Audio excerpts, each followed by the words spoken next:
Okay, so this is a Porsche 912 switch. They're no longer available. They have a couple of problems.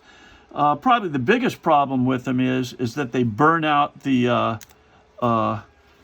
starter activation portion of the switch. This particular switch came to us with the key wouldn't go all the way in. So it had a key and tumbler problem on the inside.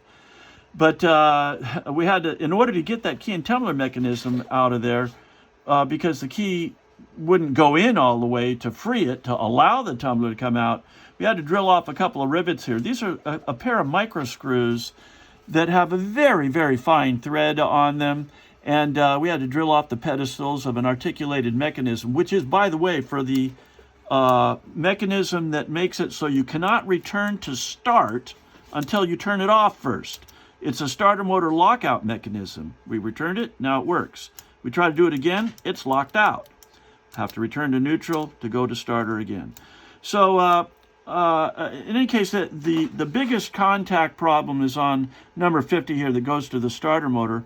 They burn out. I already mentioned that. So now we just go through and check the other contacts on it.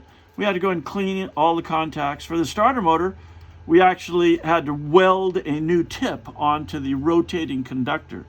So let's see. This is accessory, which is on both in to the left position of the key, to the right position, and it turns off during starter motor because you don't want accessories on while the starter's being activated. Then we've got ignition, number 15, which is on in just the ignition, and it stays on during starter motor because, boy, you got to have the coil going when the starter's on.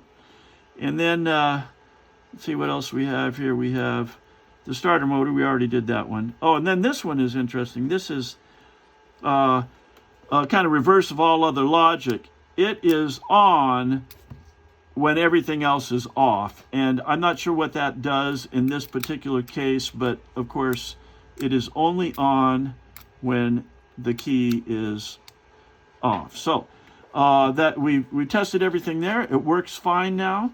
The lock cylinder in this was just a matter of wear. All the pins stood proud because it's old and worn out.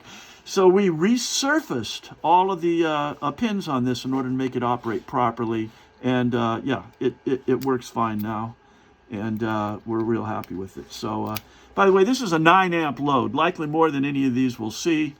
We highlighted and soldered. We soldered all connectors so that there's no possibility of through rivets being non-conductive. And I highlighted all of the numbers so you can see the numbers to put it back together. That's our story. We're sticking to it.